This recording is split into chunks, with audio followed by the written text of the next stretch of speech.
Evening, everyone. Evening, everybody. Yes, the Evening. countdown is done. I was just trying to go in. Normally, when we go live, I go onto X and find it on our profile and I retweet it.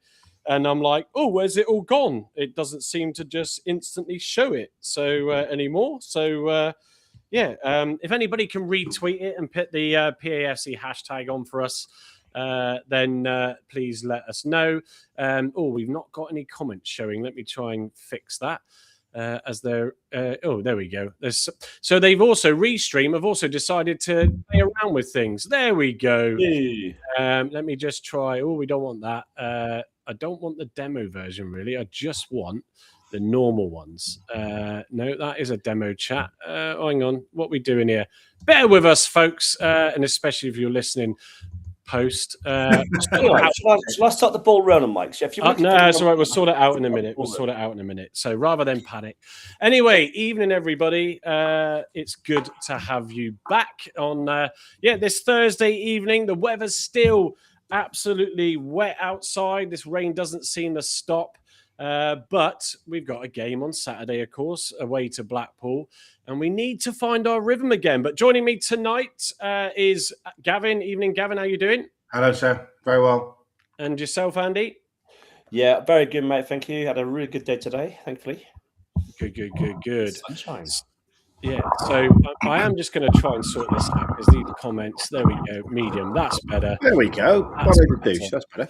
Yeah, technical issues, Heather, that's right. So, so what we got for you tonight? So we're going to obviously round up. There was no game midweek, of course, so we can get straight really into a couple of things tonight. One is we're going to review the squad where we stand now. Gavin and I have thrown a bit of a slide deck together of all the players in their relevant positions. We're going to talk that through. You know, now we've got players coming back from injury, which there is some good news from the presser today, but also some not so good news with Joe Rules being out now for the rest of the season, needing surgery on that hamstring. But yeah, we're going to go through everything, and then we're going to sort of show you the sort of suggested starting 11 based on stats, and then also what we think, the season running 11 is likely or should be from our point of view. And I'm sure you'll ridicule us for some selections, agree with us on others, and throw in your own. So Stephen Cooper saying, hi, Gavin, can't wait for your team. Well, if he sends it to me, Stephen, I'll be able to upload it. It's in WhatsApp, mate. Is it? Good. I'll have to load it later rather than mess things up. Anyway, Gavin, how's... into live before I sent it, so apologies. Yeah, that's all right. How's your week been overall, Gavin? Obviously, nice to have a Tuesday break from a game at times, just to give us a chance to breathe. Yeah. I've filled it with work. Well, actually, no, that's a lie. So went to Cardiff on Sunday for the wife's birthday. We stayed in the Parkgate Hotel, which was nice. Had some nice dinner. We had a dinner at Gaucho on Monday night. Nice bottle of red, which Voodoo would have been proud of. An Argentinian Malbec, which cost more than I care to mention. So a couple of days in the hotel, an evening in the spa, of which the Rainbow Warrior rocked up with wet towels, thinking I was some kind of out-of-water whale in the plunge pool. I had to tell them I was not, and he was a paying guest, and they left me alone. And then meetings all day yesterday, meetings all day today. So it's been pretty crazy. But all in all good. But it's been nice to not have a Tuesday night game to worry about. I do agree. Yeah, absolutely. And Andy, how's your week been? Yeah, I've had a really good steady week, full of positive stuff going on with the website and marketing and stuff that I've been doing. So yeah, really good week so far. Good. Yeah, it's been the past 2 weeks have been pretty hectic with some system changes and all sorts going on. So I have to say, I'm off next week for half term, and I am very much looking forward to it. So yes, and I will be back on Saturday as well. For the watch along. I think Carl may be joining me, depends on what else goes on. But yeah, be able to bring that to you, which I always enjoy doing. So looking forward to that. But yeah, so look, what we'll do is we'll just touch upon the press conference, I think, before we get into the main presentation. But before I do that, actually, of course, let me read out some comments. Michael Horse. Michael Hawks I've is just in. read Duke of Devons and that's made me giggle. Sorry, Mike. I've just read Duke of Devons and that's made me giggle. I'll come to that. Michael Hawk says, evening all. Hope everyone is well.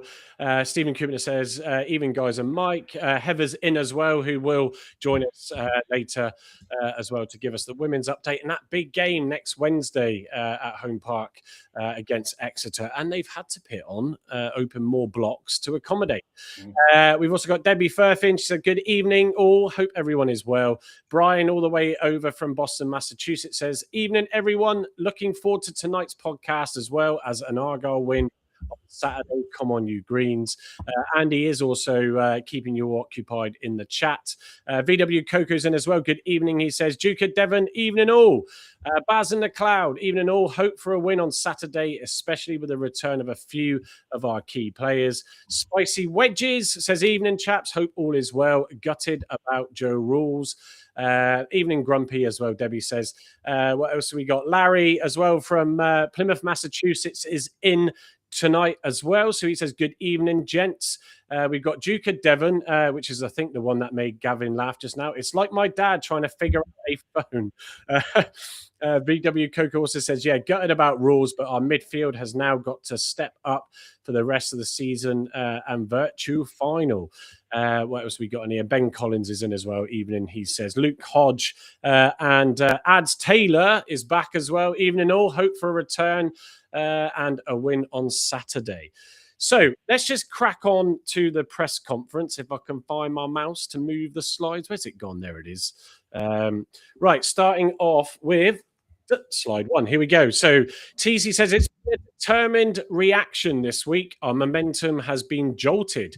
Now it's about making sure we have a reaction this weekend. It is really important few days. On team news, he says we've got 4 returning this weekend. It's Hazard, Galloway, Talai, and Ibrahim, and some key ones at that, because I think no one's looking forward or would be looking forward to seeing, respectfully, Hammond back in goal. On Tuesday, Pleguezuelo is back, and then Sorinola will be back from suspension. To add to that, Bim Peppel has been training all week. So great. It's going to be really crucial to get these players back. On the next one, we have on Joe Rules, and this is the sad news out of all of that. The injury Joe suffered was on the borderline of surgery. Because it was on the borderline, we needed a second opinion, and we've come to the conclusion that Joe will go for surgery. He's probably played his last game of the season. That is such a massive shame. But Gavin's got some good sort of thoughts on that. Well, if you can call it that, but in terms of an angle to look at it, that's positive, I should say. Later on. On Blackpool, TC says they've improved since Ian Everett has gone in. They've added some ball playing quality in the window. It will be a very tough test. Any game in this league is. It's one we have to approach with the same mentality as Stockport and Lincoln. And with the return of key players, we have the ability to sustain those performances deep into games. On the Green Army, when asked, TC also said they drive us on and we appreciate everything they give to us. It impresses me every time seeing the numbers. We do feel their support and backing. And the player being interviewed today was Caleb Watts. Let's just bring his quotes up. So he says, I'm enjoying my time back in the team. I think I'm starting to play some decent stuff, and making the last 90 minutes is where I need to do better. I'm enjoying the opportunity to play. He says, I'm trying to be intelligent with my body. I used to be pedal to metal all week, and at the weekend, I wouldn't have everything I needed. I'm being smarter now to make sure the weekend is where I peak. I think that's probably an element of where the competition creeping in has probably had him doing that. So it's an interesting observation. On Blackpool, Kayla Watts said, a team that want to play football, some good technicians, but a team we can be effective against. There will be opportunities for me to score goals, transition in the box. I think I can make an impact trying to create opportunities for my teammates even. And he was asked about Bim Peppel. I think he's a brilliant player. He's full of confidence. You never get the sense that he doubts himself. He takes the ball well. He's a real physical presence. I can gamble off him. When he gets the ball, you know you can probably gamble and get into the box.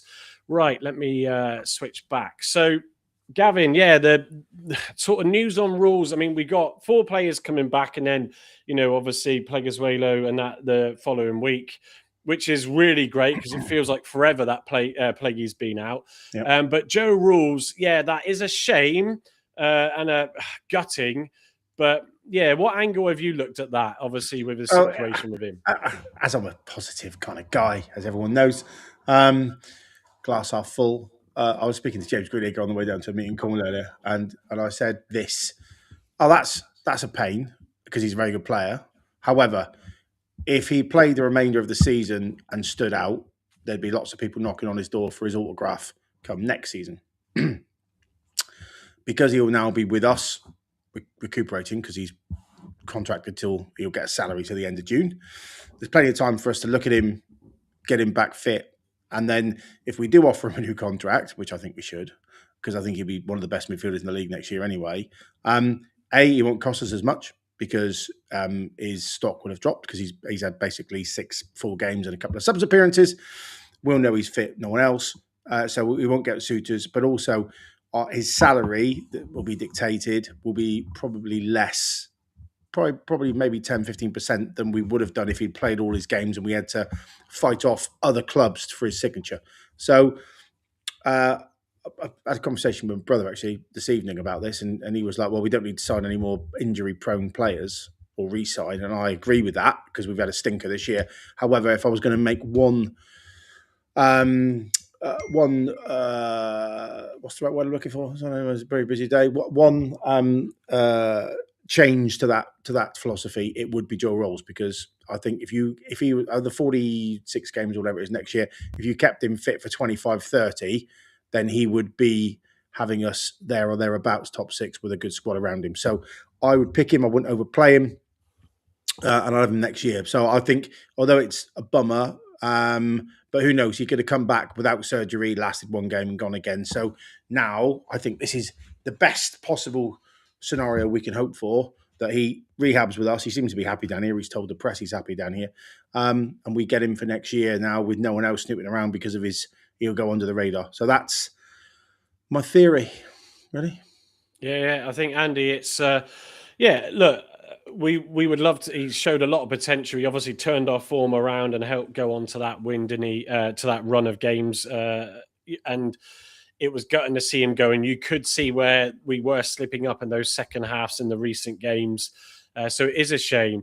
But we got the likes of Kane, who showed real promise for 5 minutes, 10 minutes, or whatever he got on Saturday.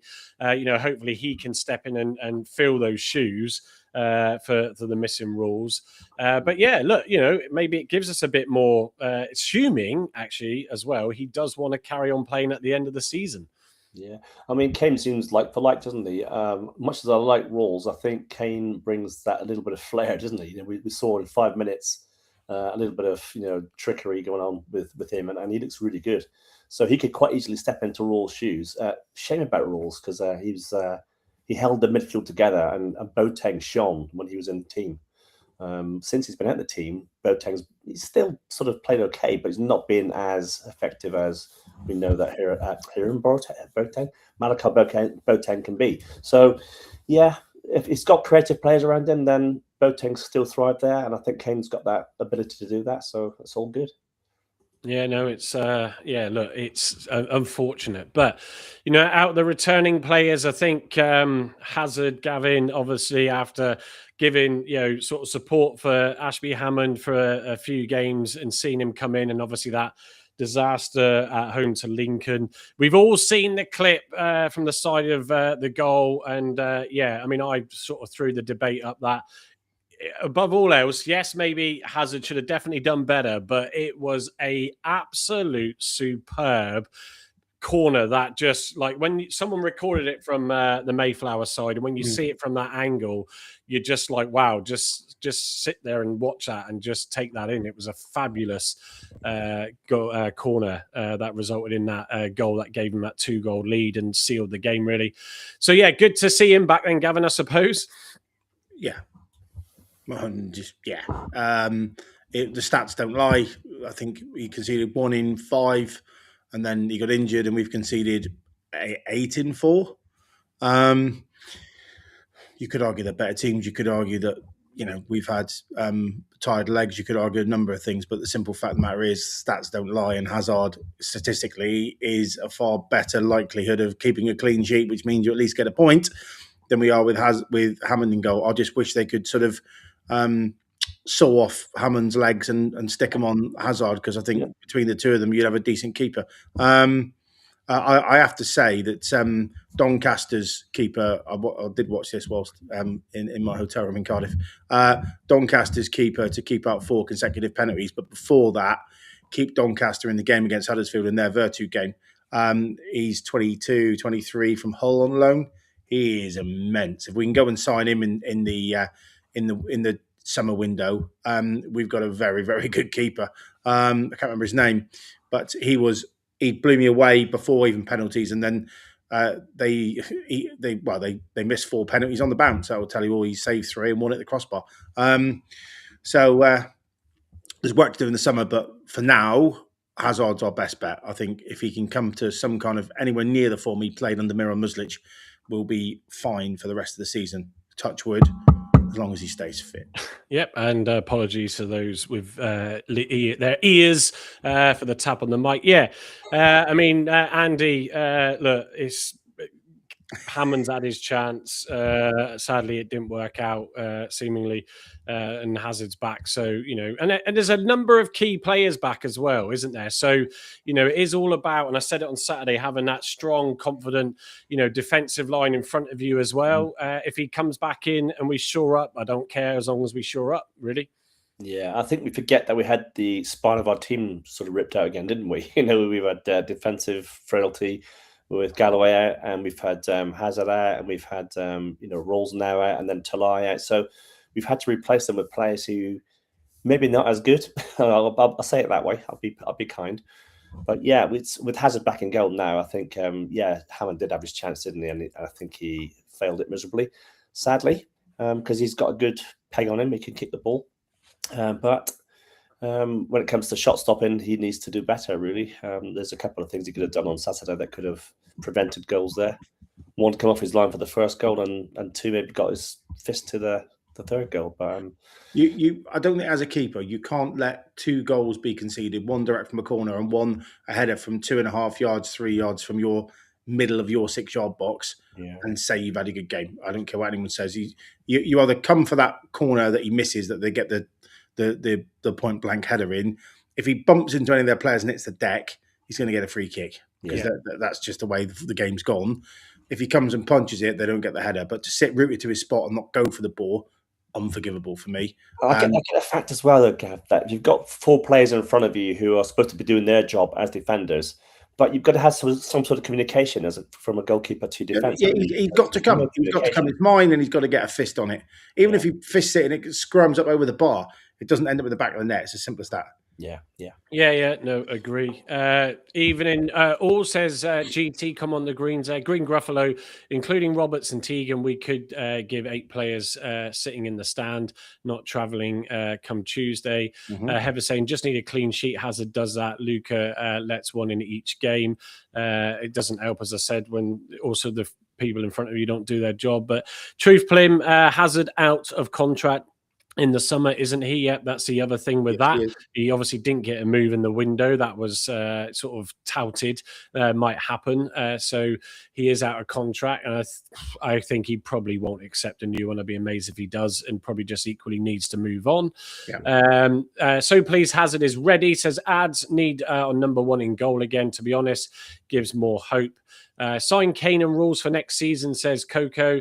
Ruby and me, also known as Andy, says Rules might get a better offer elsewhere. If we are not quick to sign him, he could end up in a coaching role later on. I think that's Gavin's point, though, with him crocking himself now, and he's obviously not a spring chicken, and he decided to sort of retire from football at the end of his tenure at Cardiff. It's almost like, well, is someone going to take that risk? At least we know what we're dealing with when he's back and fit. David Mortimer, evening to you, Dave. He says, new Keith account, number 5, has jinxed our form. I wouldn't know because I don't really look on there anymore. Andrew T is also in as well. Pepple's number 1 fan. He says, Hopefully he will be loyal next season. I'm trying to see what that's in relation to. Just a Janez in as well. He says, I'm going Blackpool, 5:30 start on the Argyle coach. Oh, wow. That's a tough one. Luke Hodge also saying, Hazard, Galloway and Talai to come straight back in. Feels wrong playing Dale over the likes of Watts, Ibrahim and Kane, but I guess there's no other choice in a 4-4-2. So, I mean, Talai coming back then. I mean, Galloway, actually, before that, Gavin, were we expecting him back for this game? Well, so in hospitality last on the Lincoln game, he was interviewed, and Gaz asked him whether he was going to be, when he was going to be back, and he said, "Well, basically, it's 1 to 2 weeks." Well, it's been 1 week, so it sounds like from the press conference today, he's got a small abdominal issue, which will be corrected. It looks like a small hernia or something. So corrected in the summer with a small operation, which will be no problem. But he can play with comfort for the rest of the season. So I don't think there's a EFL player at the minute who's playing without a knock, to be honest. So he's been vital for us. We were saying when we were sort of putting the deck together, I think he's behind Talai and Hazard. He's probably the third name on the team sheet at the minute. Because he's just been so consistent down that left, even though you've got Mackenzie chomping at the bit, who's not quite match fit yet. I still think he's been outstanding. So you can't leave him out for me at the moment. He offers a bit of a long throw. He offers to go forward, but it's just his defensive work. You never ever, hardly ever see peppered crosses coming in. He blocks so many crosses, and the bit I think I like the most, from seeing where I sit in the Mayflower upper, is a winger will get the ball and he just jockeys them right back to the halfway line, and the whole team push up with, and then they have to go another way. So he sort of ushers the defence and those attacking threats out just by sort of jockeying and not giving anyone any time on the ball. So for me, he's got to start at the minute. And he chips in with goals as well, Gav, doesn't he? He does, yeah. He's got what, three and 5 or something. Yeah. So for me, Mackenzie might end up being the better version, but if we've got two players at the same rate as Galloway at the minute, then we can alternate them with no problem, and they're not going to get any issue with burnout or being overworked. And you've got a perfect scenario there, haven't you? Yeah. No, and I think the Andy Talai coming back is another massive positive. I'll read some of these comments out in a minute, but Gavin, if you could, I don't know how many you can see, but a few people have picked that player suggestion possibly in there. Yeah, it is. It's low to Atala, to Arla. Yes, right. That's the Doncaster. He was outstanding from. He's on loan from Hull. If we could have him in the summer, we'd be laughing. But I don't know whether Hull would sell him yet because he's only 22. But there we go. No, that sounds good. But yeah, Talai coming back, Andy, is, Pepple's obviously swelling above his eye is what caused him to actually come off the pitch. We showed that picture on Saturday night. It was pretty bad. But yeah, that wasn't going to affect his training once that swelling comes down. And I think with Talai being back, it's going to be good to see those two work off each other because we've seen how effective that's been. Yeah, definitely. And it'll free up Caleb Watts as well to provide. Yeah, I think that's more Watts' strength to provide for the front men. So, I mean, Pepple and Talai together, I mean, they're a good combination before he got injured. Both of them were sort of firing, started to understand each other's game and knew where each other were. So, yeah, I'm excited to have Talai back. I'm hoping that he'll start his goal scoring again. So the second part of the season now is going to be another few goals for us, him and Bim. Yeah. I think the exciting thing as well for Talai, Gavin, is the players that are coming back as well. So like he went off obviously just after Rolls in the Luton game and him in the other one, and following that, and it was almost like he losing a few key players. Galloway then also went out, but with him coming back in, with sort of Pepple being okay to play, assuming he gets picked. Galloway coming back, sort of Kane, the new player. He must have seen that and watched him. Obviously, he was there on Saturday, of course. And it's like he's just going to be absolutely chomping at the bit to try and get back on that score. But he's also knocked off the top perch now of leading goal scorers in the league, so he ain't going to like that. No. I'm really excited to see Bim in the form he's in alongside Talai. Yeah. Whether he starts or whether he's on the bench is a different conversation. Whether he's got 30, 35 minutes in him or whether he's got 90, who knows? Only he'll know that and the coach will know that. But to have him back with the form and the confidence that Peppel's in, and then if you think about it, you've got a really master technical tactician in Herbie Kane, who can slide balls through and pick a pass. Fantastic. You've got Curtis's cross, which has been industrious. You'll have Caleb Watts to come on. You'll have Bradley Ibrahim to come on if they don't start. So you've got lots and lots of attacking support in that end of the field. If we play a high press and maintain that intensity for 90 minutes, not 45, with the players that can come on from the bench and basically tell players to use a rugbyism to empty the tank for 60 minutes and then come hook yourself off. It's a really exciting proposition with a back four and a goalkeeper that don't concede much. So yeah, I'm confident. You know, you got all these players back. Roles aside, which is a travesty, but it is. TC must be scratching his head and having sleepless nights a minute for the right reasons of which guys am I going to leave out. Yeah. And I think the whole competition thing as well, you know, that's what I sort of picked up on. It's the first time I've been able to digest the comments from the press of the day because, it's been flat out. But what's saying that, because we looked at it, we were saying he was tiring towards the end. He just looked like he was lost, and maybe he was trying to do too much in training to win his spot back. And actually, you know, he just needs to go back to doing what he did before. If you think about it, and it was the same on the Miron, if you look at the amount of work rate that the front three do, they're the linchpin. They start all the defensive efforts. So at the moment, it's front two with someone in the or the two wide attackers, two wide midfielders sort of bridging up and pincering. The amount of work rate that front two do to maintain and pen people in, phenomenal. Actually, if you look at the mileage between sort of the centre halves and the front two, the centre halves will do probably half the work the front two do because they're not going to have that up and down. If you look at the way we defend, I can't remember which game it was. I was with my brother and I counted the touches that Mitchell had. And I think it was 7 minutes in, and Mitchell had about 8 touches and not a single one with his foot. Every single touch he had was in the middle of his forehead. Yeah. Which it just shows, you don't have to sprint to make a header. You're there, you win it, you jockey back again. So if you look at the different work rates of the front two, the wide attackers or the wide midfielders, if you like, on that 4-4-2, they've probably got the highest work rates of the game. And then when we're in possession, the two fullbacks have as well because they need to invert or go on and do an overlap. So if you've got those positions and you've got quality, so Mackenzie for Galloway, Sorinola for Edwards or Wes Harding for Edwards, and then you've got quality on the wide depths and up front with Ibrahim and Watts, and you're in a good position. You're not going to lose any intensity or any quality for the 90 minutes, and that's when you start beating good sides because as much as they think, oh, well, we've got through 60 minutes, on come the cavalry, and all of a sudden it's up to gain the intensity against tiring legs. So, Hardy showed that a lot when he was playing with us, that if you brought him on 60 minutes, the balls down the channels, the centre halves are blowing out the backsides.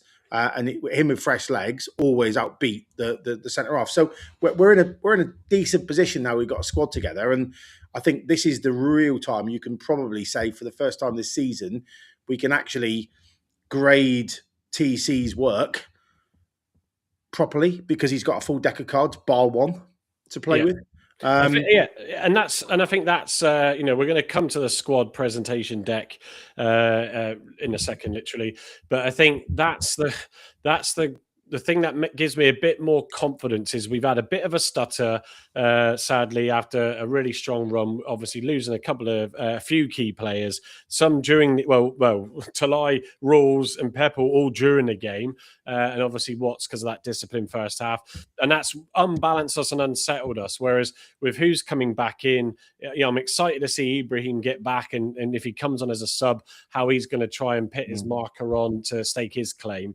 But it's hopefully, touch wood, we don't get many more or any more, but that starts to just springboard us back a little bit. I think if we weren't seeing some of these players for another game or two, it's edgy then because you're getting sucked back into that relegation zone that you don't want to be anywhere Also, near. Mike, if you just think about, I think we've got 5 weeks on the bounce. We've got Saturday, Tuesday, Saturday. Right, yeah. So you're going to have pretty much 2 sides. I think you're going to have those players that are expending loads of energy. I've just said they're going to play 60 one week, 30 the next. So they'll start, then they'll be on the bench. So it'll be 60, 30, 30, 60. So the formation will stay the same, but the personnel will chop in and out to keep everyone fresh. We haven't had that luxury to date. No. Yeah. We've been running people into guys. Right, we've played 10 games now. We've only lost 3 games. Yeah, so that's 2 little blips, right, in 10 games. Yeah. So that doesn't sound too bad. Well, I wouldn't say they were players we got battered against Lincoln in the second half. We were awful. Yeah, but we were awful because we ran out of steam. We had Pepple came off. We were a different side immediately. Yeah. So we went through that Saturday night. So yeah, it's for me. I'm excited to see now TC with a full deck. Who's squeaking there? I was just going to say, who's coming in and out of a door? Mike's not opening his wallet, is he? Who is it? Heather? It's Mike It's opening my his other wallet. half. Okay. So tell him be Hello, quiet. Heather's Didn't other swear, half. I didn't swear. How you doing? Right, I'm going to push us off. We obviously Heather's just joined in the lobby, so bring her in.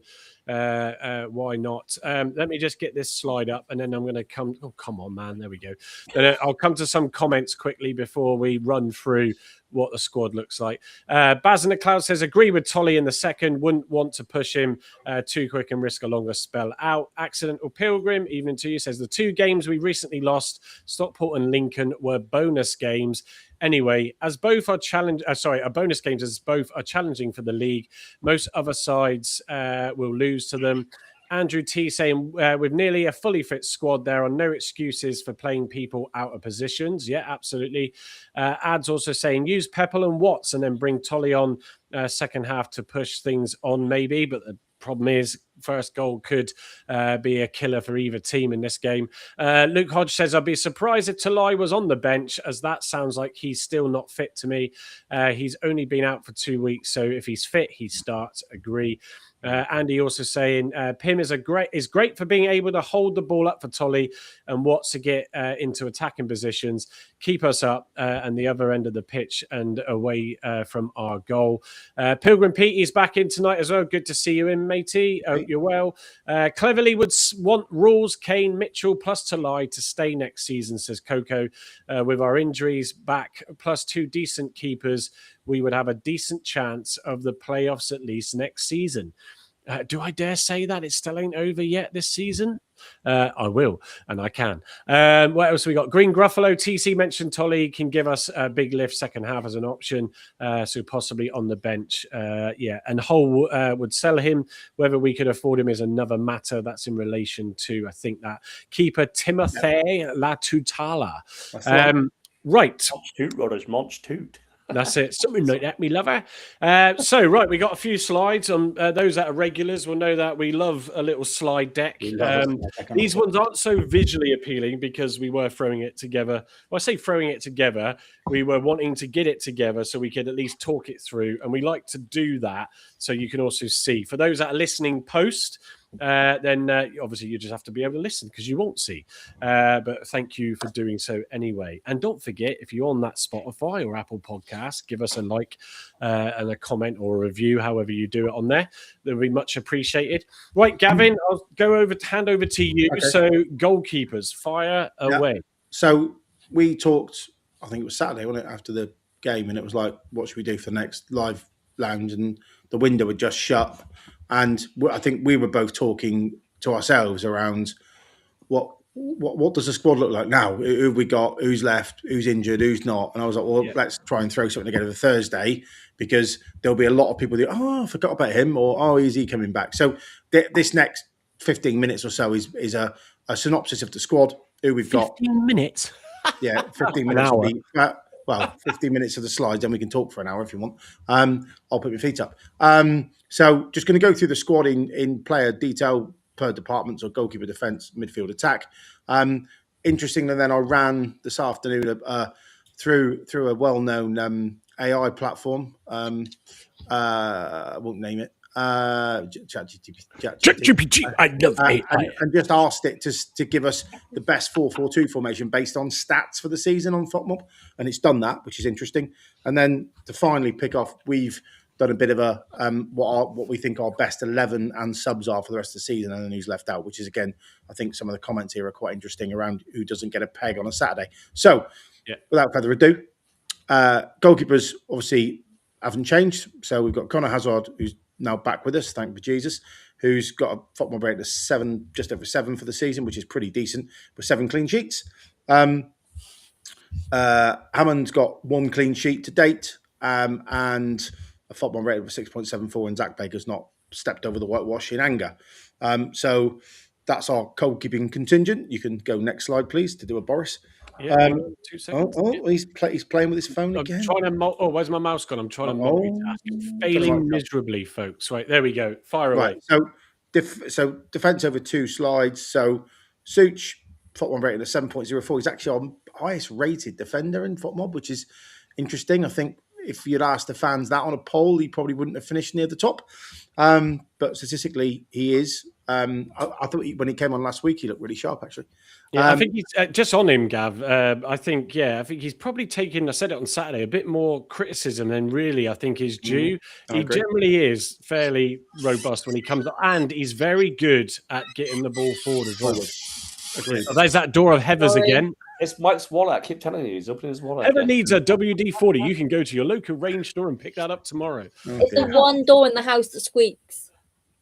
Well, you need a gift, Michael. Get her some WD-40 tomorrow and give it to her on Wednesday next week. So Mitchell 6.82. We know how consistent he's been. He's been like a lump of granite in the middle of the midfield, middle of the back four, which has been class. Pleggy, we haven't played for a long time. His rating 6.77. Matthias Ross 6.87.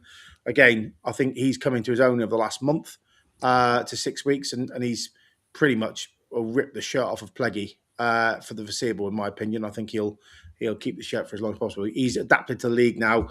He's got a bit more physical. He puts his head where it hurts a lot more. He's reading the game a lot better. And I just think, like everything in it, that centre-back pairing, the more they play with each other, the more intuitive they become, the better they get themselves out of trouble. And I think him and Mitchell at the moment are having a great run of form. So probably not moving them down. Next slide. Yep, hang on then. I was just replying to Stephen Cooper. There we go. So rest of defence, Joe Edwards, fullback, FOTMob 6.8. Wes Harding, FOTMob 7.1 after 1 game.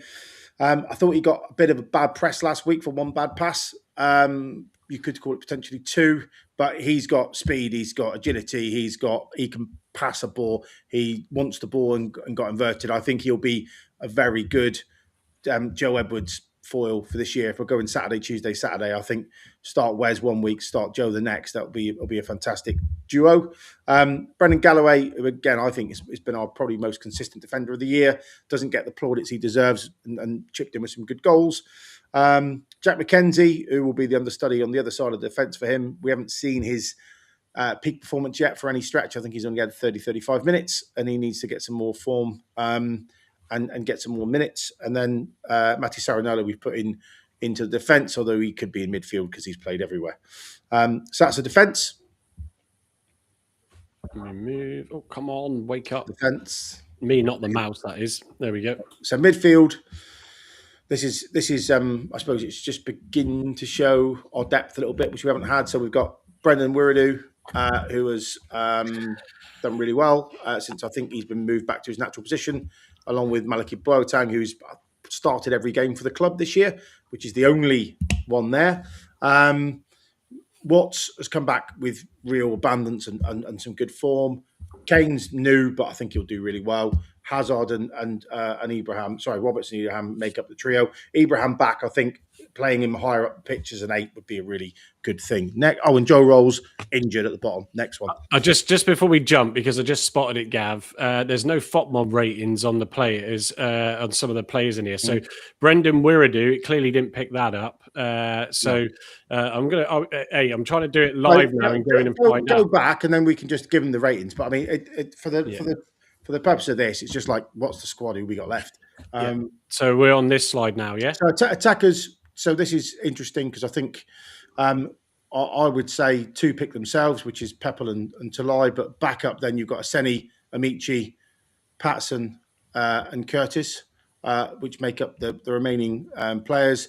You could argue put Curtis as a midfielder, but he's playing wide. I will say, and I don't know what anyone else thinks listening, but this 4-4-2's worked for us really, really well, but I don't think it gets the best out of our attacking players. If we played 4-2-3-1, or even 3-5-2, although you won't go back to a back three, I think we can get a lot more of these good players into the game from the start. If not, we're going to have some very good players on the bench and some very good players sitting in the stands who aren't even got a peg. So, but we're very effective as a two up top, and they play close together. And if you watched Aaron Cusac's analysis of the team, you'll see that actually having two up top gets us out of trouble a lot, gets us forward quickly, and is a menace up top. So that's kind of the squad in a nutshell, which is the boring part, but at least we know who we are now. Our last two attackers. Owen Dale, who I've completely forgotten about, even though he's in my team Saturday, and Tegan Finn, who is the lost enigma, who I think will get some time later in the season if we're comfortable mid-table and there's nothing to play for, but at the moment isn't. And I think when he does come back, he'll have the bit between his teeth and he'll be showing some people what he's made of, having just signed a 3-year deal. There we are. So that is the team or the squad in its entirety. This is the interesting part. So I asked ChatGPT what the best team is to take us into the close of the season.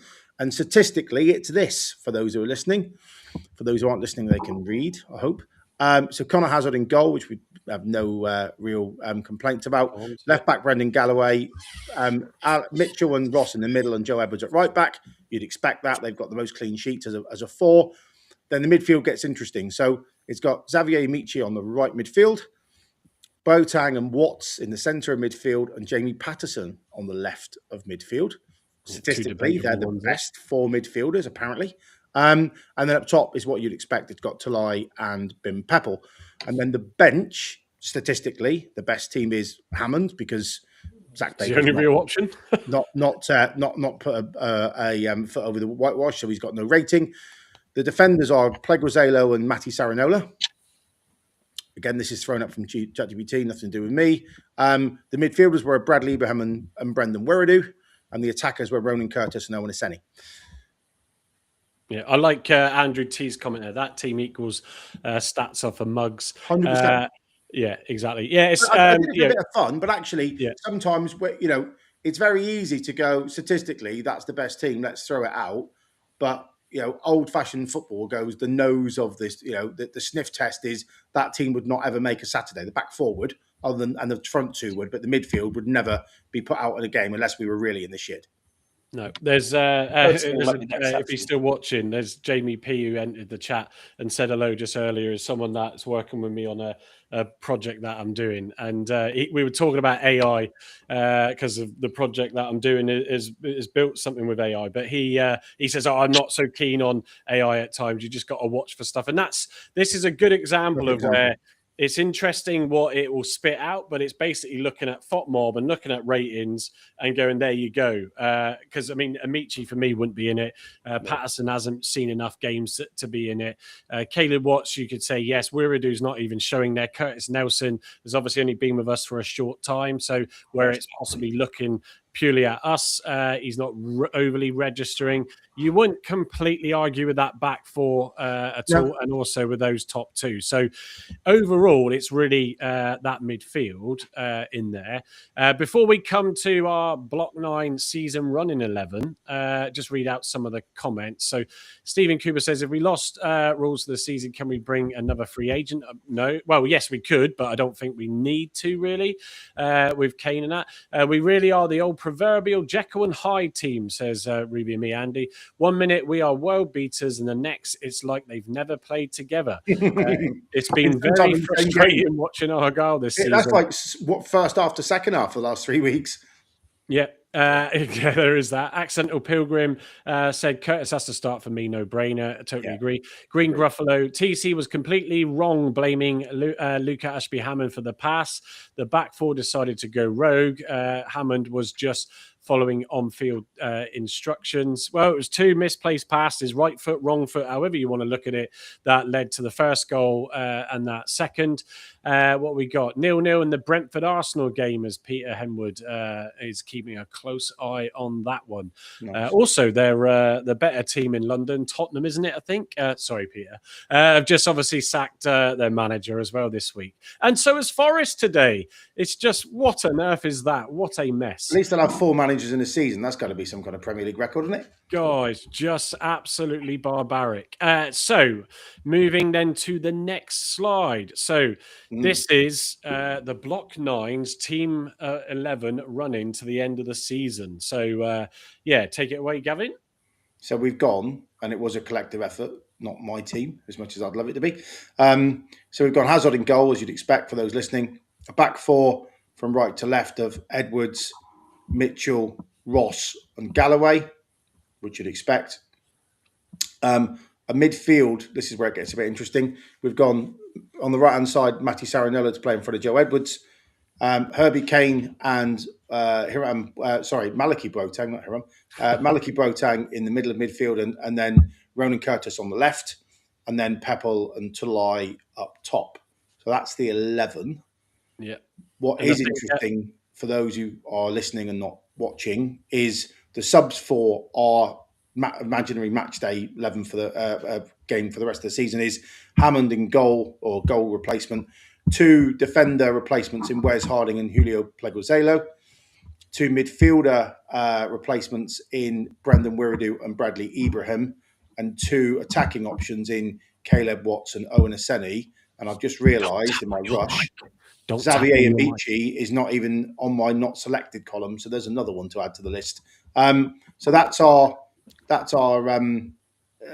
And then if you look at who's not selected, who basically sits in the stand in a tracksuit and drinks lattes, Xavier Amici, Owen Dale, Tegan Finn, Caleb Roberts, Freddie Osaka, Cornell Such, Jack McKenzie, Eamon Benarous, brackets unregistered, Jamie Patterson, and then long-term injured, Joe Rolls, Jack Matthews. So it's a very, very robust and deep squad now with everybody fit. And I'm sure there's a lot of change there, probably in the 11 and probably on the bench, I would imagine.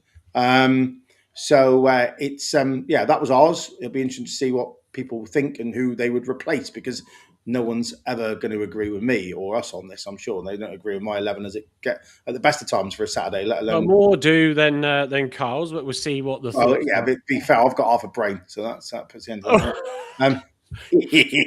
Carl is working tonight, so that's why I said it. That's why he's not on, and he might not play back any of that. So don't snitch on him. But no, yeah, Andy. Obviously, we ran through that with you as well before the lobby. I think the big questionable one, as Gav alluded to, is the Soranola side, and I think obviously those 2 suspensions are painful. This is not the lineup for Saturday, Peter. This is what we would suspect our strongest running would be, but we've got the lineups from Gavin and Carl in a second. But yeah, Soranola, and Edwards were playing very well together. Soranola gets suspended. Edwards doesn't have his best game either in that last one. So yeah, I mean, Amici though for me still hasn't done enough. I still would love to see Tegan on that side. But any changes and thoughts for you, Andy? It's a difficult one because I quite like Harding. But I also like Galloway as well. So there's a real dilemma at the back already. I'd almost try Harding for the first sort of half an hour of that game, running in, and then Galloway coming on. I don't know, or vice versa. It's very difficult to choose. Wait, am I right in saying isn't Harding more right back than left? Maybe. Harding's right centre back or right back. That's it. Yeah. Right. So in that case, Galloway is right where he is. Exactly right where he is. With Curtis in front of him. Soranola, he's another one. He blows hot and cold, doesn't he? But he's a great player at running forward and marauding forward, isn't he? So not much change to that team, to be fair, Gav.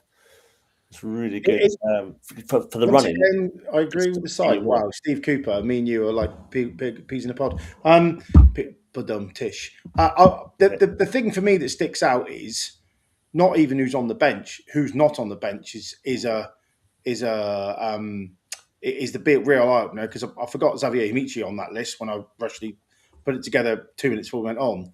But if you look at Michi, Dale, Such, McKenzie, Patterson, there's 5 senior players who aren't even putting a shirt on a Saturday.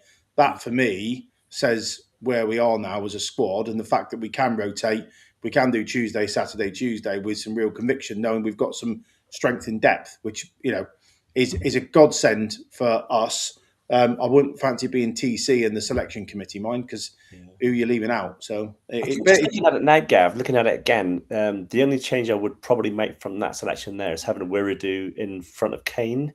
And I say that because Wiradou's been there with Boateng for the last few games, isn't he? And Kane, is he not match? I'm not sure whether he's 100% match fit yet.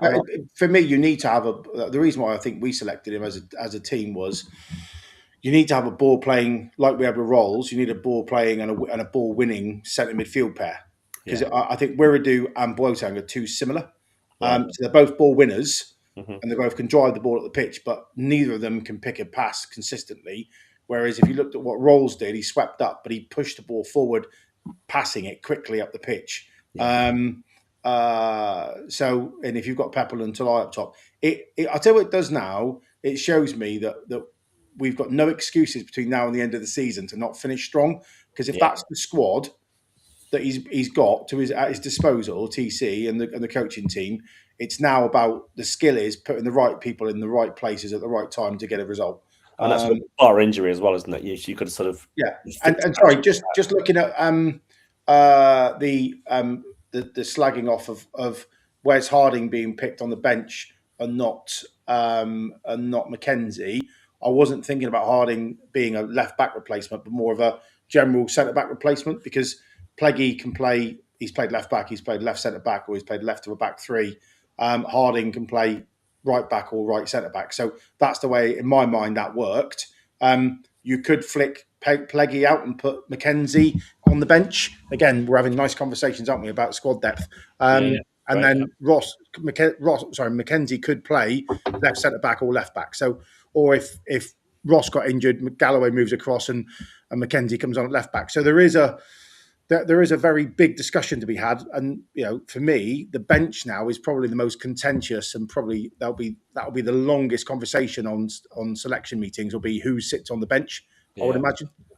No, I agree with what you said about the Boateng, Wiradou, and you can throw Ibrahim into that mix. You want to allow some of those players to potentially drive forward and create something, but you do need a stable head there, as you'll have them all trying to go off and do the same thing, and then you leave yourself wide open. Accidental Pilgrim just picking up on that really good point about the ball winners and the ball players in midfield. I think what is exciting as well is, you have got the likes of, Wiradou could come on if Boateng isn't having a great game. Ibrahim could come on if Boateng isn't having a great game. Yeah. He does seem to be the one player that, for whatever reason, doesn't get dropped. He's generally very consistent.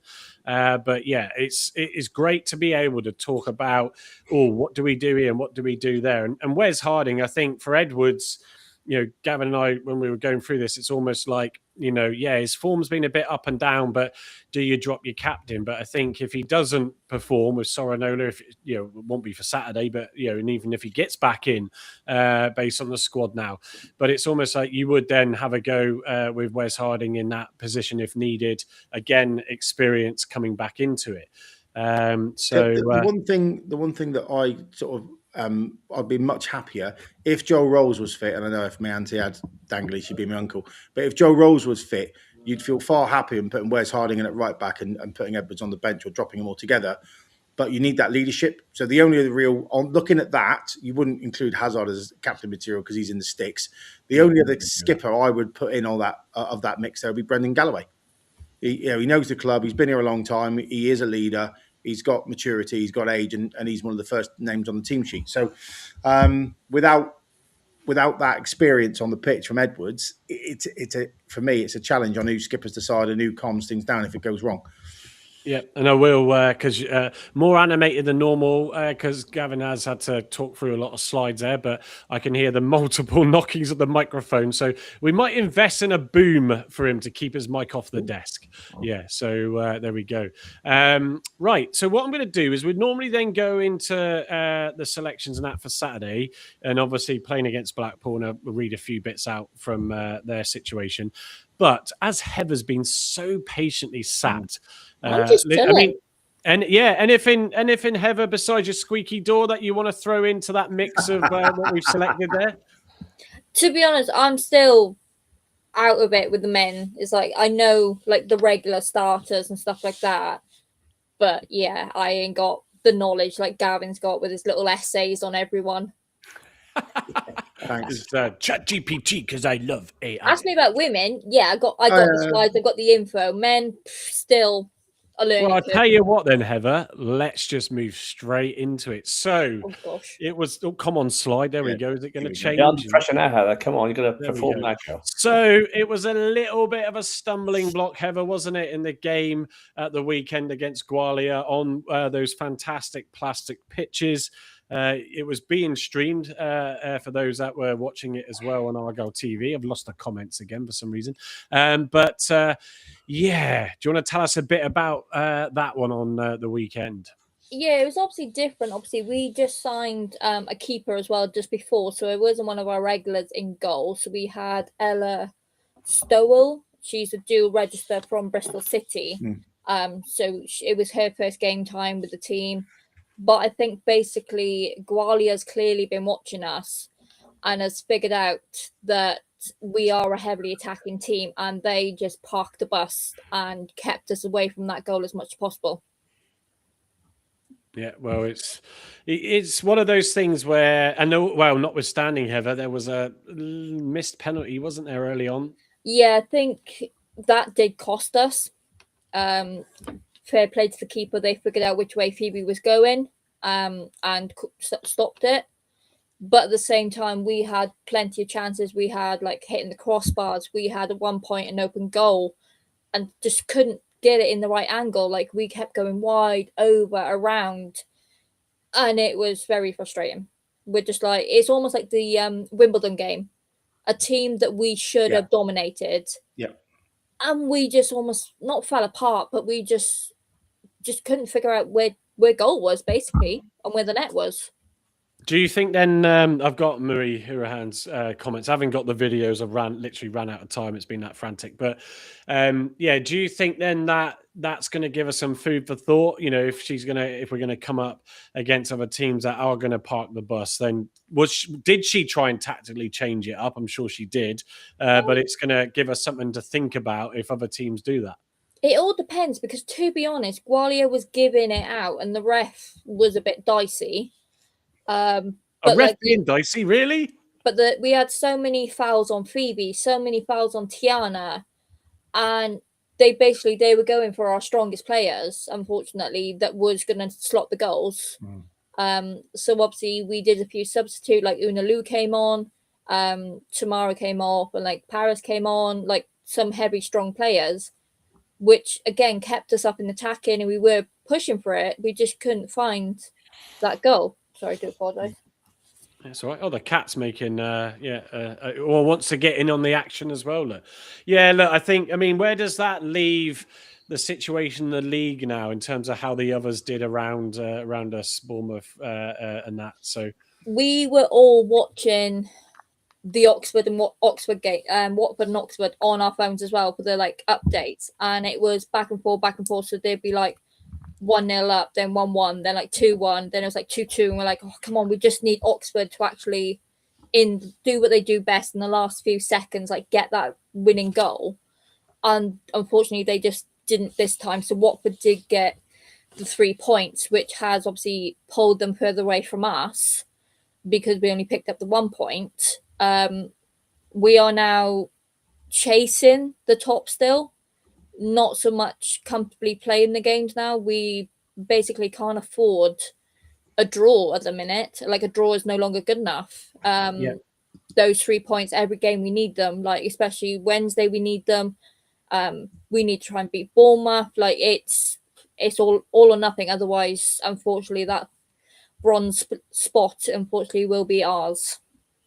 Yeah, well, look, these things do happen. It's played really well. Let's just see or read out to you what Marie Huran had to say. She said, "This result is a massive reality check. Last weekend was fantastic and amazing, but you've got to be consistent if you want to win the league and cup finals. You've got to be consistent and relentless, and that's something that we are not at the moment." So. Frustration, disappointment. All you can do is pick yourselves up. Obviously, the same with the men's team off the back of 2 defeats away and at home. It's picking yourself back up and sort of trying to deal with that and move on, whether you got players coming back or not. Look, it is what it is, but there is a chance to on Wednesday try and make up for it in style, isn't there? Where's my mouse gone again? It's moving too quickly. Maybe your cat's after it. I better be careful. He's up to bed. Yeah. So obviously, just give us then obviously this next game coming up on half-term week, Wednesday the 18th of February. It is a 7:30 evening kickoff. More blocks open, Heather, so more chances to get your free tickets and come and watch the game. Yeah, obviously speaking to a few of the kids, they've actually been taking the tickets into school. I think one of the girls, we obviously had the February cracker that was rescheduled from Christmas, was catching up with a few friends there. And they were saying like your school was originally given like 150 and they were gone within seconds. So the school had to ask for like another 500. So the demand is there. I don't know if it's the half term that's pushing it up. I don't know if it's the event beforehand that's pushing it up, or the fact that obviously it is free. I know fibre is still cheap for some people, but everyone is giving it all. Exeter have sold out their allocation technically of what they were given, but obviously they can rock up on the day and get in with it, like just getting the ticket at the gate. But yeah, it's the first time I've ever seen a women's game that actually has the Devonport Open. We've never had that. We've barely filled the Mayflower so far. To the point now we've sold all the Mayflower. We've opened block, I believe 10 is open at the minute. Wow. So we're all the way around there. Sorry, block 9 as well. Block 9 sold. Yeah, I was going to say that's gone. I ain't even on the list. Should have waited. Well, it's the one way of looking at it though, Heather, and sort of if you're at the club, and yes, it is half term. It's an evening game. It's free. But that, as a strategy point of view, it's a great way to get people in to see what the women's game is about. From a club's point of view, that could be beneficial, obviously, for future games. The revenue income it will bring for food and drinks, of course, is there to be had as well. And if it allows another few hundred to think, oh, I'm going to, well, you said it actually, when you first came on the show, your daughter went to her first game and now she's got full kit, her own goalie gloves. She's doing all her training, and I have no idea how, and the wife's going to kill me because I'm talking loud again. And Sophie's sleeping right above me on that side. I'm interested to see how Sophie reacts to it as well when I take her. Carl's taking his daughter, Sophia, who does go to Argyle games anyway. So it'll be interesting to see how she reacts to that. So I'm quite excited for that. And do come over and say hello if you are there and you do see us. So I think from a club's point of view, it's, take advantage of it and let's try and get some more people interested in the women's game. Yeah, to be honest, a lot of the buzz that we've got is, to be honest, I'm finding a lot of men. Season ticket holders, supporters, they're like, oh, do you know what? I might pop down. It's like I'm free on the Wednesdays. I'll pop down. So I think as well, not that we're like stealing the fans, but we're actually sharing the fans that the men might have not known about the women. Obviously, with their history and not doing so well, we're flying this year, and they're like, actually, do you know what? We might pop along and see what it's all about. It's a free ticket. We ain't gonna lose anything. And end up finding that they enjoy the women's game and find themselves out Saturday and Sunday. Yeah. Do you know what, Heather? I'll hang my head in shame here and I'll say this is going to be my very first Argyle ladies game. So, Yeah, likewise. Yeah. It's again, nothing. You wouldn't have known about it if you wasn't coming for the free games and that, and it's a good one to trial it at because it's the Devon Derby. I mean, what better game with the atmosphere is going to be there? Yeah, it's very much a case. I mean, for me, it's ideal because it's on half-term week and I'm actually off. The wife's working the bulk of it, but when for me personally, when I'm sort of doing the shows, prepping, if I'm doing a watch along, that's even worse. And to try and go to a game on Sunday as well is like, yeah, I'll end up divorced. But if Sophie does really enjoy it, then that might well happen on Saturday. Gavin, obviously you enjoy going and taking your brother and your girls as well, and like I think you said that generally when it's in the Mayflower, they open the lounge, don't they? So you can kids, So if they're they'll young, open they up get a bit Argyle restless and you with can cold. run around there and mill. But it'll be quite interesting to see my girls, because they're 8 and 6, turn up to a game. So we're in hospitality down at the View, so down at the Thatcher's Bar, for a game like you are. So they'll love that, because sitting down before a football game and eating, they'll feel very posh. But actually being in the lower Mayflower, as they'll be, I don't think I'll be able to sneak up to my normal seats as I normally do. But with 3, 4, 5,000 in the ground, to see their reaction, because they're normally there when there's 1,000, 1,300 max. So there's a bit of atmosphere, you can hear it, but this will feel very different under lights. First time they've ever been to a late game, because they're normally in bed by the time 7:30 kicks off, but half time they can stay up. So I think it's a very different, actually, very smart of the club to just offer out free tickets, because you'll get a better average spend for food and beverage on the day. There won't be the massive queues that there will be with a 16,500 people trying to get a pint and a portion of chips pre-game. You can also drink at the seats in women's game. Yeah, you can. Yeah, you can take a seat, a beer to the seat, which is, again, you can't do with football. If you do, drink responsibly and behave yourselves. Yeah, well, there is that. But I think it'll be I think someone mentioned it in the chat, actually. Can you imagine how the girls are going to feel walking out to 5,000-6,000 Janners going nuts, trying to get them to beat the filth? Yeah, we were singing Janners at Gwalior as well. Oh, cool. My nephew went to up to Gwalior. Yeah, he's messaging me. Oh, was he? Oh dear. Never mind. He had a chat with Paris Dalton, actually, on the train on the way home for about half an hour as well. So she was getting a train back to Derby. I think this is a great fillip for the ladies team. I think it's what they deserve. I think it's what Marie deserves, a bit of recognition. Hopefully there's a lot of season ticket holders on a Saturday that will see this, especially if we smash the filth 3-4-0, which is a possibility with our best team. They do have quite a few injuries right now. Who? Exeter? Yeah. Yeah, they do. If we win and win convincingly, hopefully it'll convince another 300-400 of that 5,000 to say, I'll tell you what, I'm going to start going every week. My nephew's convinced, he's watching the home and away now. He's mental. He's done that with the men's team for a long time, and now he's getting on trains to Wales on a Saturday. He's off his nut. And then he's going to work in the evening to work a night shift. He is properly off his nut. There we are. But I think it's really good recognition for the girls' team. I think it's exceptional recognition for what Marie's done this year, and I hope that to God that the occasion doesn't overrule them too much, and that we cheer them on to a convincing, happy win, and the club makes a few quid. That'd be fantastic. Yeah, it's quite interesting as well. Obviously, like the Exeter lot, obviously, like in the women's game, it's not allocated seating, it's a free for all. But despite that, they're actually wanting to sit together. Like, obviously, they've actually appreciated that. Obviously, we're not segregated, but they're like, you know what? Can we sit in an area for just Exeter, just to make our own little noise as well, which is quite nice. No, absolutely. I'm just, I'm going to read out some of the comments. Graham Byrne, for your one earlier, which I won't read out. I thought you were better than that. So I'm not going to read it out. What else have we got? Club shop as well, with people being there, obviously I wonder if that will be open. It probably might do. 1,600 odd was the biggest attendance so far. Duke of Devon, who that was the Bournemouth game. Yeah, goes to a lot of the games as well. Singing our hearts out as well. I did hear them. I did see them type out earlier. Stephen Cooper saying, I really think, guys, we are going to Wembley. I feel so confident. That's I'm guessing, does he mean in the women's game or the men's game? Virtue Trophy. Yeah, Virtue Trophy.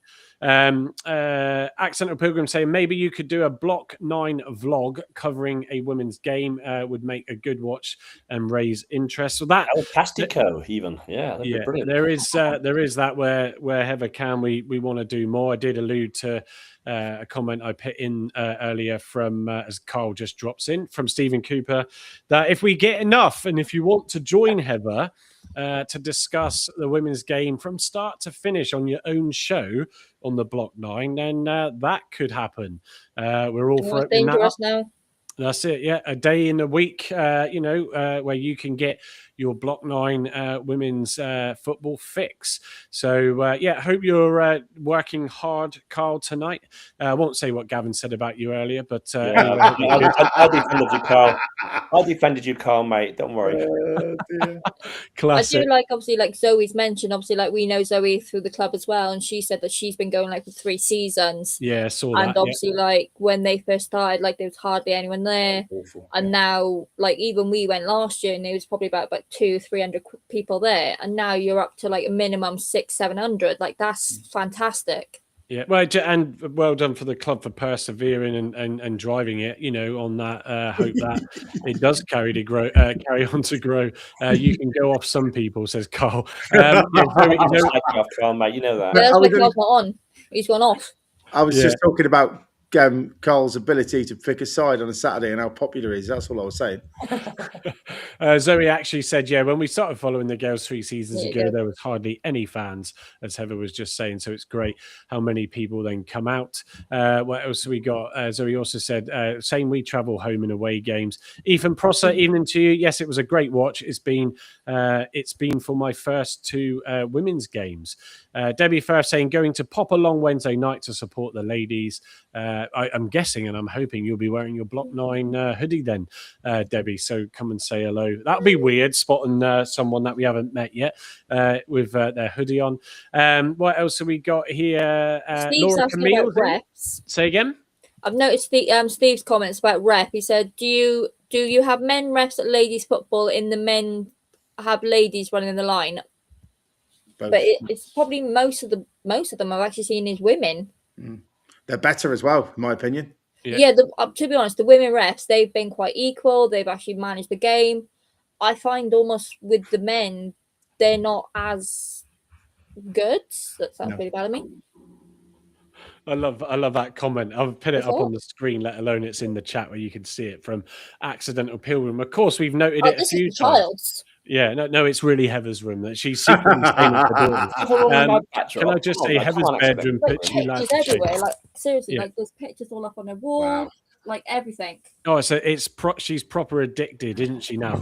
One game she went to, one game. Yeah, so if you are going, prepare to flex your credit cards in the shop because you might end up decorating your kid's bedroom just like that. And I'm sure there's plenty of room on that wall, I think, for a Block 9 wall sticker stencil. Well, she got a giant poster because we had the Christmas cracker that was rescheduled. So she had that yesterday and she came home with a massive poster that's signed. So I got to try and find somewhere for this to go on the wall now. From the entire team. I know where you can go and get a frame for it. Just saying.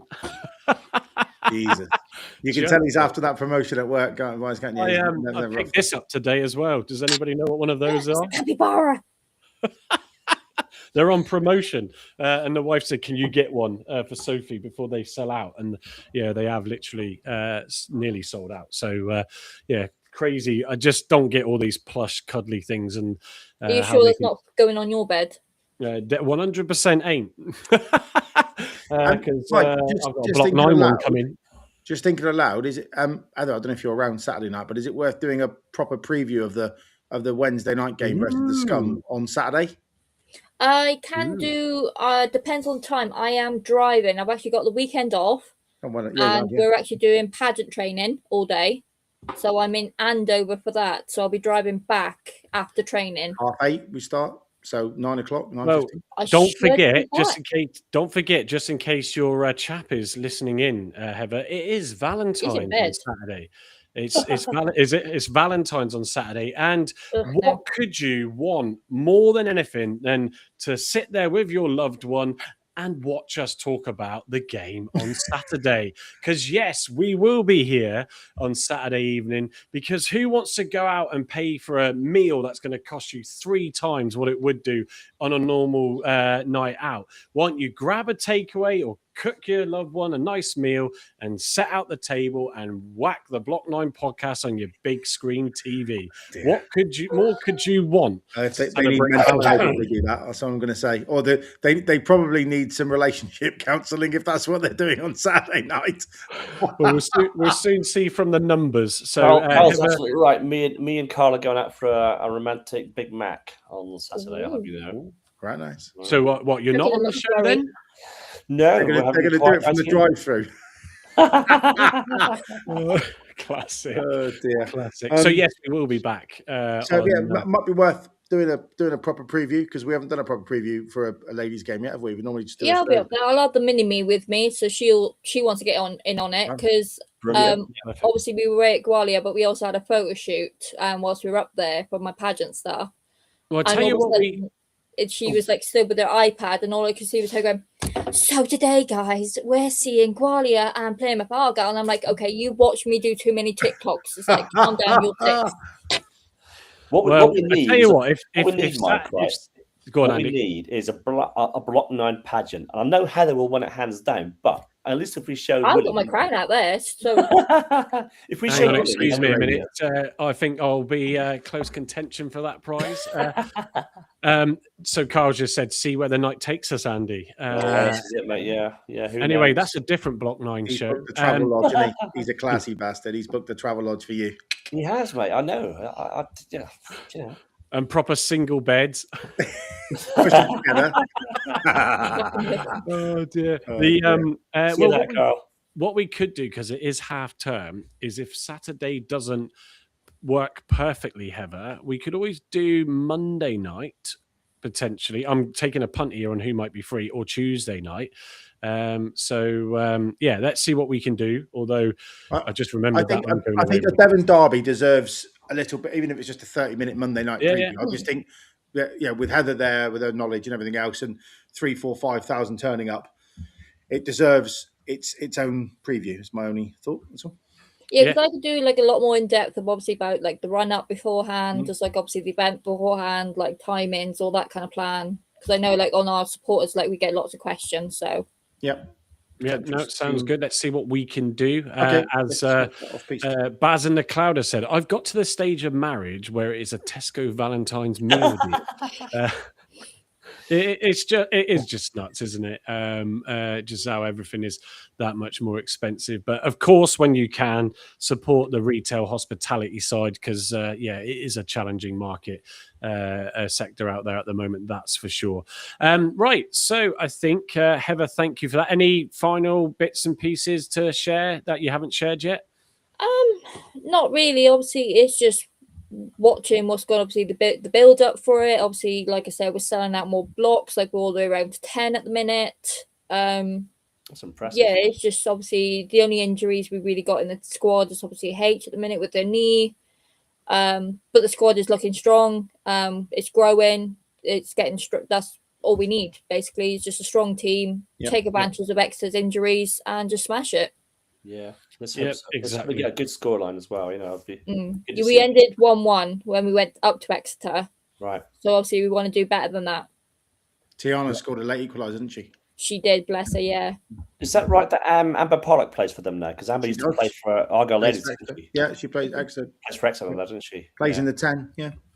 Andrew T's comment, booked it but not paid. He said he's done a cinema and something, so maybe he's banking on the fact that he might get let down, keeping his money tight to his chest.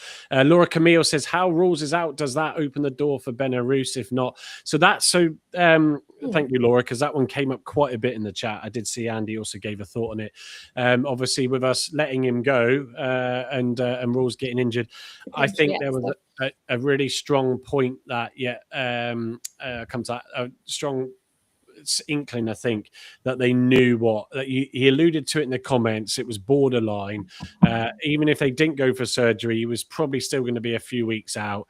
I mean, you are just then replacing one Croc player with another, effectively, because he hasn't sustained much matches without getting injured again. So, no, I don't think so. Move on from the Eamon Benarous, and just go with what we've got. If there is a free agent, like Rules was, and it's worth taking on, then we'll probably do that. Right. Also, Duke of Devon saying, when's Caitlin back, Heather? That was a question just dropped in there. Yeah, she should hopefully be back for the Exeter game. Her shoulder's healing quite nicely, so she says she's feeling up and fit, and she was out on the pitch with the girls and the kids yesterday. Yeah. So I saw her today at the outside your office, Michael. Oh, really? Yeah, she was over by the Starbucks meeting. I think Lulu. You sure she wasn't getting one of these? She may have been. I don't know. yeah, they're housemates. They're like besties. They have been for years. Right, I didn't know that, but I just saw them both today. Waved. Yeah. They were like, "Who's this stupid idiot?" Anyway, here we are. It's a fan. Hello. Yeah, I was fangirling a little bit. I was always Caitlin Smith. I was on my own as well, so it's pretty sad. But there we are. This is what it is. I'll do that more than the boys. Right. So let's move on to lineups for Saturday. Well, actually, no, we'll do that, and then I'll read out where they sit in the league. I'll get it ready in a second. That's so this Carl, is Carl's lineup. Yeah, this is Carl's lineup. I've still just bypassed that one. Yeah, so Carl is gone. There's Andy looking after him 1 minute and then dismissing him the next. As soon as he's gone back to work, he's digging in the ribs. Could be real. You've gone from a Big Mac meal to a Happy Meal now. Where did you get the pictures from? Because Caleb Watt looks like he's got an afro on. No, Caleb Watts looks like he's about to get thrown in jail with that photo. I tell you what, it's a good job ICE isn't in the UK. Half this lot will be up behind bars. If Voodoo's listening. Can someone note the time so I can clip that out? Anyway, so he's got Hazard in goal and the back four of left to right, Galloway, Mitchell, Ross and Edwards. He's gone with Wiradoo just sat in front in a 4-1-3, and in front of Wiradoo he's normally stuck Wiradoo just in front of the defence, but he's gone with Curtison on the right, Boateng in the middle and Watts on the left, and of course Peppel and Talai up front. Any thoughts on that, Andy? Looks quite good to me. Yeah, I'd have that exactly as it is. Carl, that's Carl's team, isn't it? Yeah, you caught me there. I'd have Wiradoo in. I really would have Wiradoo in there because I think if you put Kane in place of him at the minute, I'd rather have Wiradoo and Boateng together. I know they're similar, Gav. Yeah, rightly so. But Wiradoo just he's been doing all right for the last couple of games, hasn't he? He's Dan put in there. He's been singing his name for goodness' sake. So yeah. Oh no, the turnaround. I mean, Gavin likes to stake his claim with the Cleverly thing because we always banter about that. But yeah, it definitely is playing a player in the right position. But I've never had a big issue with Wiradoo. Yeah, he made the odd mistake. Obviously, gave away that penalty in at that time, but.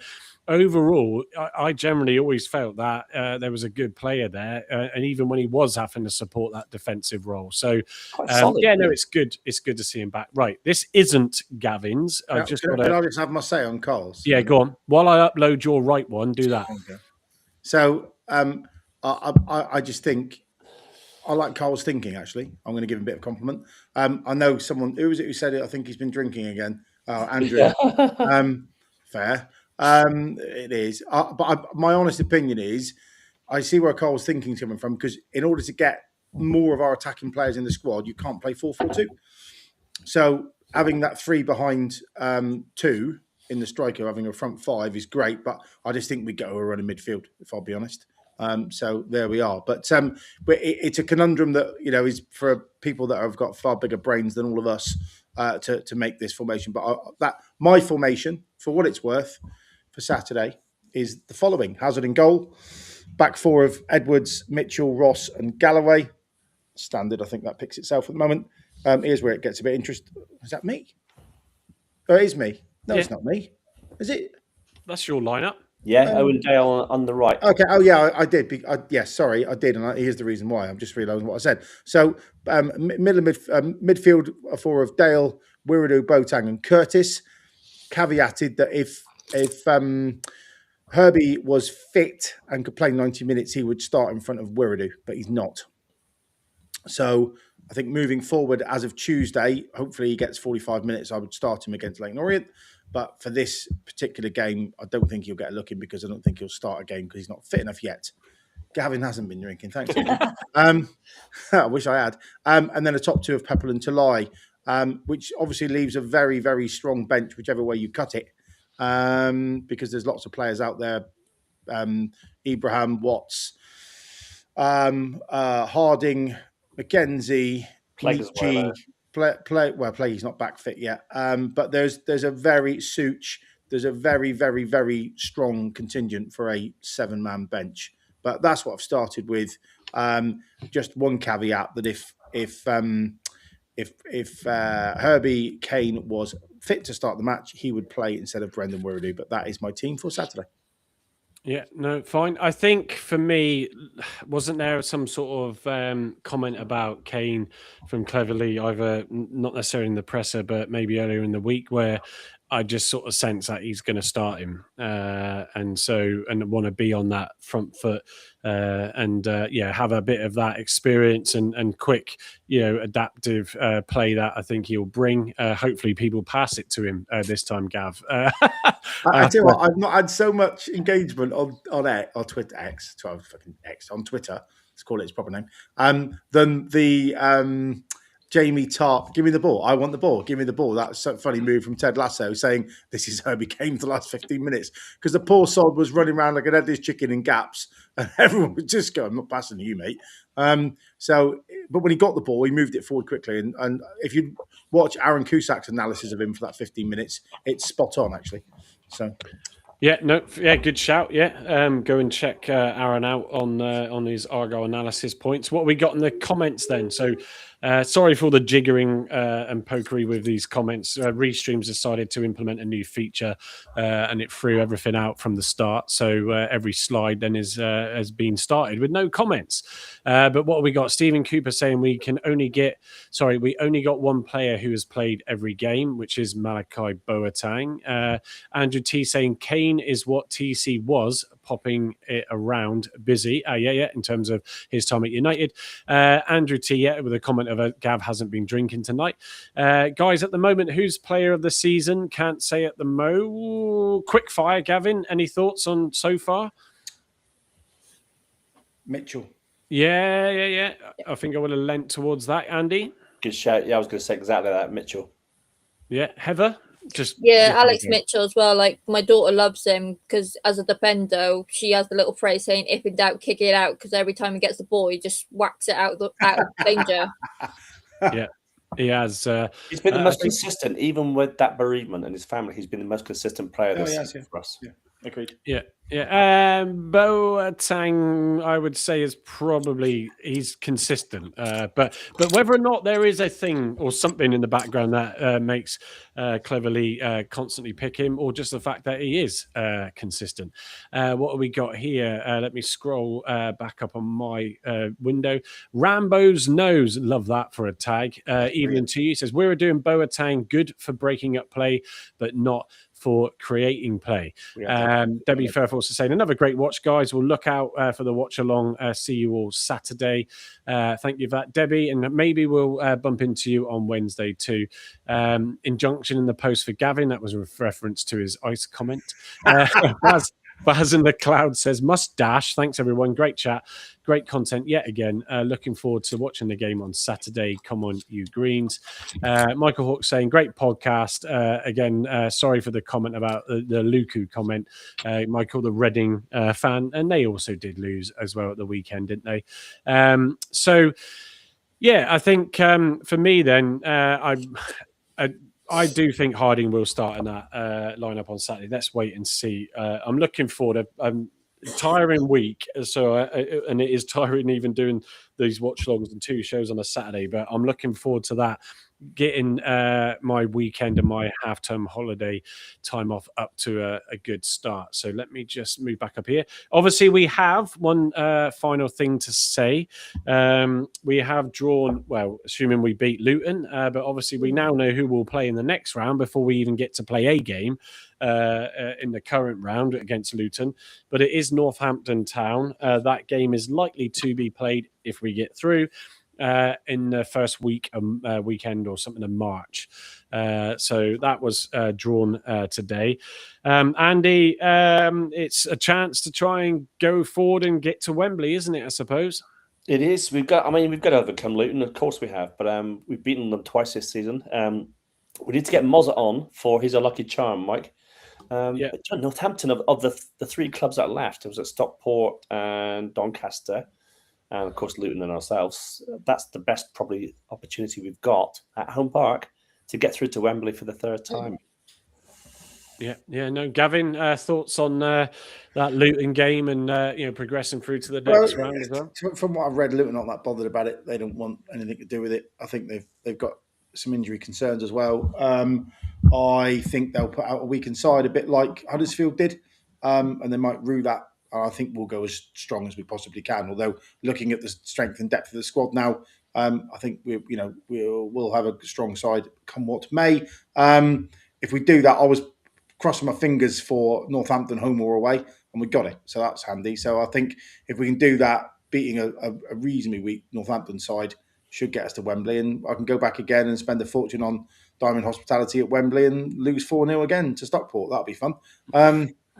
So that was a lovely weekend. And I had a meeting Monday morning in London, hanging out my backside. Not so great, but there we are. But yeah, I think it's the best of draws we possibly have. If there's no incentive now to beat Luton away, then what is? And I will be going to that one as well, Mike. Just to let you know. Okay, nice. Okay. Well, Voodoo is not in tonight. Because you've seen as you ditched him last time. I did ditch him last time. Yeah. He'll be. Let's see. I did forget to read out Blackpool. Oh, do you know what? I haven't looked at the table since that defeat on Saturday. But yeah, forget they are literally a few. Well, I say a few points. 4 points behind, aren't they? Sorry, they're just below us, but 4. Yeah, 4 points. Yeah, they're 17th, us 16th. Their recent run of form is a draw, a defeat, a win, and a defeat. So, not too dissimilar to Argyle's recently. But, and they are on a -7 goal difference. So, actually, not too dissimilar to us, conceding goals for 37 goals against 44. So, they are on the same number of games. You've got Barnsley above us, who have 3 games in. That's mad. 3 games in hand on 27. And then you have Wimbledon, Exeter, Mansfield, all, and also Stevenage all on 29. So it's so important more than ever that we do get something, because you are going to get dragged. It's 5 points, 6 points between bottom and 21st place in the relegation zone and where we are. So look, final thoughts then, so we can all get to bed and see the weekend out. But Gavin, starting with you, go top down. Any final thoughts to say before we sign off? Looking forward to Saturday. Are we doing predictions or not? Yeah, go on. Thank you. Oh, sorry. I'm going to go 2-0 Argyle. I think Obafemi will miss a couple of absolute sitters like he did for us. Oh, God, he's playing left wing, isn't he? He's playing left of a top 3. So, I think 2-0 scorers. Peppel and Talai, why not? Yeah. Go on then. Heather, go on, give us a prediction. Well, I did actually do some research. So I know last time it was 1-0 and Boateng scored that. But if we are the better, stronger team, I'm probably going to go... If it's Hazard in goal, then I'll go 2-0 because he likes his clean sheets. I'm still waiting for my Curtis goal. I still want that. Yeah. I play to you. And to be honest, Bim is doing it. I know Tolly's the top, is the main scorer, but if he's still not 100%, I think Bim's that person to clean up. Yeah. No, wouldn't disagree with that. Did you give your actual scoreline? Sorry. Yeah, 2-0. 2-0. 2-0, yeah. Sorry. With Hazard in goal. Curtis and I was distracted. That's my bad, folks. Sorry. Andy, what are you going with? Right, so I'm going to go 2-1 to Argyle. I think, with Nylanis and Obafemi in there, they'll want to score against us, won't they? Guaranteed. So I think they're going to win 2-1, and I reckon that it's going to be Peppel and Curtis to get his first goal for us. Copycat. Yeah, no, Yeah. fair enough. I said 2-1. I went 2-0, I think, in the chat. I'm trying to remember. I think I went to Lie, and I think I went Peppel as well. I will take that's Terry Alfred's score, though. Well, I'm going to read the. So there's a few people that have dropped their scores in, so I'm going to read them out. Won't read Callum Coyle's out unless he's a Blackpool fan, but he says I think unless he's agreeing. Sorry, 3-0 Blackpool. Could misread that, interpret that. VW Coco 1-0 Argyle. He's going for Ross. Brian 3-0 to Argyle. Wow. Talai, Watts, and Curtis. Graham Byrne is going 1-0 to the Greens. Terry Alford's going 5-1 Argyle. That's 5-1. I think someone else has been on the drink tonight. Ads Taylor is going 2-1. Rambo's Nose 3-2 to Argyle. Duke of Devon 3-1 to Argyle. So some big scores in there, which makes me nervous because sometimes when we predict that, it all goes Pete Tong. Nicholas G dropping in there. Evening, good to see you. He's gone 2-1 Argyle. And Laura Camille's gone if Kane in 3-1. So so some good scores coming through. Right. Other than saying if you're watching us from wherever you're watching us, if you haven't liked, followed, or subscribed, please do so. We did notice, or have noticed, an issue with X now. Normally, when we go live, I sort of see our live appear in our profile, and I just retweet it from there. And then I add the hashtag in PAFC, of course. Tonight it didn't do that, and I had to go round in circles to find the live. And when I eventually was able to retweet it, then lots of you on there were able to see the show. I will fix that next time because X have clearly changed some stuff. But other than that, enjoy the rest of the week. If you are all off, if some of you are off next week for half term as well, enjoy that time with the family. But yes, I'll be back on Saturday to do that watch along. Maybe with Carl, we shall see. Looking forward to it. Let's see what happens. And like I said, don't forget anywhere else for Valentine's. You just need to be here to watch our post-match show. So on that note, it's a goodbye from me, Gavin, Heather, and Andy. Good night.